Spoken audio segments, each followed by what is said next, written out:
je m'embrassais. Enfin, Bonjour, heureux de vous revoir. Alors, on va tout de suite rentrer dans le vif du sujet. Qui est Khalil?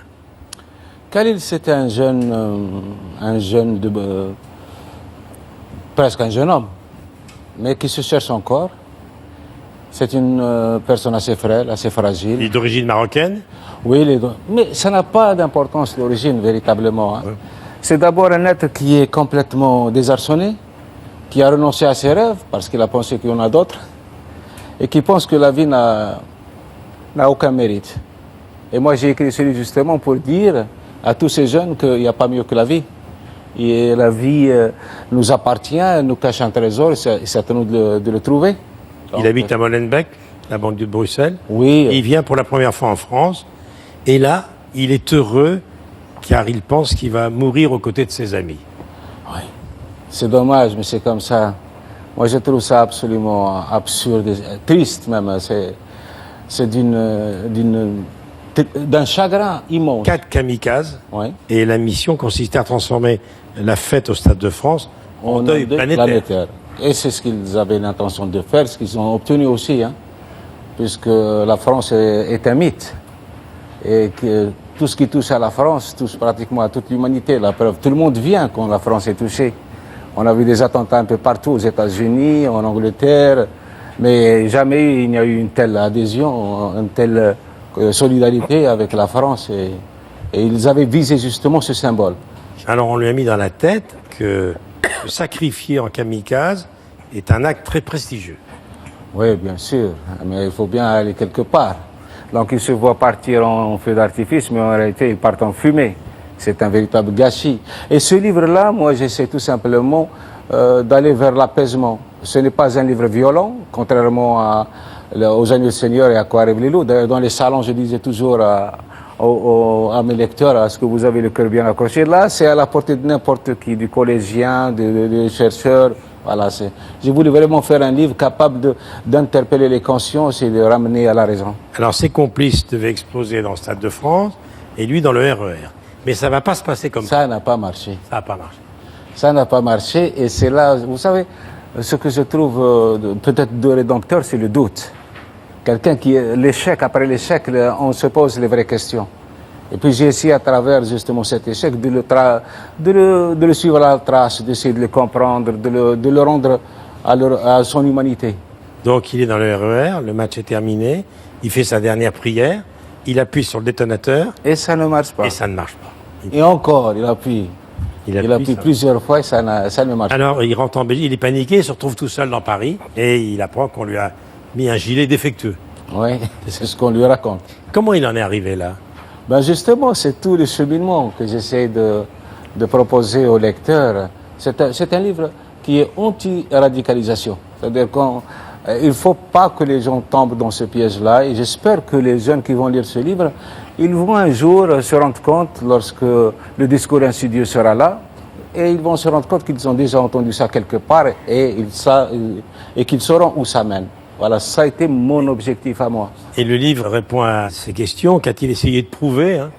Et en choisissant la violence, de quoi voulait-il se venger? De sa famille, de lui-même, de la société? Mais je vous donne la parole, car vous avez lu le livre. Oui, d'abord, je l'ai lu et je l'ai fait lire notamment à des adolescents qui ne lisent pas. Et ils ont adoré, c'est en plus un des moyens pour rentrer dans la littérature, parce que c'est un livre qui est, je dis c'est vrai que j'espère qu'il aura un prix littéraire, mais en l'occurrence, s'il en a un, ça sera un prix littéraire extrêmement accessible, et ça c'est quelque chose de formidable. Mais c'est un livre qui est intelligent parce qu'il ne juge pas, il n'y a pas de jugement, il n'y a pas d'essai de comprendre ou de justifier quoi que ce soit. C'est simplement le fait d'essayer de montrer à ces gamins qui parfois n'ont pas d'autre objectif que celui-là, qu'il y a la vie avant tout. Et c'est un livre de l'humanité, mais incroyable, vraiment. C'est un roman, mais il faut rappeler quand même la toile de fond. L'attentat du Stade de France a fait un mort, des dizaines de blessés graves. Et l'ensemble des attentats, il ne faut pas l'oublier, du 13 novembre 2015, Bataclan, c'est 130 morts et 400 blessés. Certains de ces blessés nous regardent encore à l'hôpital aujourd'hui. Bien sûr, parce qu'ils sont toujours dans un parcours chirurgical très important, toujours. Ouais, certains sont peut-être handicapés pour la vie. Pourquoi vous avez envie d'écrire ce livre?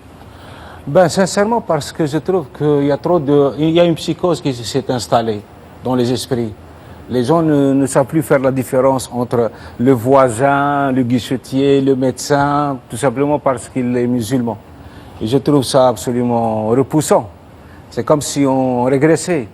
Et pourtant, l'histoire de l'humanité a prouvé que le monde n'a jamais été parfait. Et c'est la raison qui doit triompher. Donc j'ai écrit ce livre pour peut-être éclairer les esprits. Il y a trop c'est une thématique qui a été saturée. Bon, je trouve que chaque écrivain a le droit de faire ce qu'il veut. Mais quand c'est sérieux, qu'il essaye d'être sérieux lui aussi. Alors, il y a trop il y a des affabulations, il y a des diabolisations, et je ne le supporte pas. J'ai fait la guerre, je sais ce qu'elle représente véritablement, et je crois que c'est la pire faillite de l'esprit. C'est un livre de lumière, honnêtement. Je sais, vraiment, je me suis investi dans ce livre. Pourtant, je m'étais promis de ne plus revenir sur cette thématique. J'ai écrit 2 livres qui sont devenus des références à l'échelle mondiale. Ils sont dans les écoles de guerre, dans les écoles de police, aux États-Unis, un peu partout, les années du Seigneur Aquarablilou. Mais dans celui-là, je n'ai pas voulu m'attarder sur la violence, mais rester surtout dans l'humain. Et la fin du livre, honnêtement, est bouleversante. Mais bouleversante. Oui, merci. Et c'est Juillard, Khalil. Alors, à chaque fois que je vous rencontre, c'est votre parcours qui me fascine complètement. Vous êtes d'origine algérienne. D'ailleurs, Yasmina, qui est un prénom féminin, c'est un hommage aux femmes algériennes. Vous avez été, vous avez à ma femme en particulier, en particulier aux femmes algériennes. Votre maman était nomade, votre père était infirmier, et vous avez été pendant 36 ans militaire dans l'armée algérienne en tant que commandant. Ouais. Qu'est-ce qui vous reste de ces années-là? Tout, ça fait partie de ma vie. Je ne veux renoncer à rien. J'accepte tous mes déboires, j'accepte toutes mes joies. Et c'est de cette façon que je me construis. Vous pensiez à écrire quand vous étiez militaire? Ah oui, moi, j'ai commencé à écrire très jeune. Mon premier livre, je l'ai écrit à l'âge de 17 ans. Le cinéma continue à s'intéresser à votre œuvre? Oui, il y a Les Hirondelles de Kaboul qui sort cette année. C'est Zabou Breitman qui le réalise. Les Hirondelles de Kaboul va devenir un film? Oui, oui. Non, en film d'animation, c'est ça, hein? En film d'animation. Ouais, et j'ai écrit d'autres scénarios aussi. Donc, Est-ce que vous avez lu le livre de Marina, Une femme entre deux mondes? J'arrive de l'aéroport maintenant. Je n'ai pas dormi du tout. Il sort en poche, et c'est un livre qui a été très très bien reçu. Il sort en poche 4 octobre, hein, chez Pocket. Une femme entre deux mondes, c'est pour vous. Merci beaucoup. Je vous remercie beaucoup. Merci. Merci infiniment, Marina.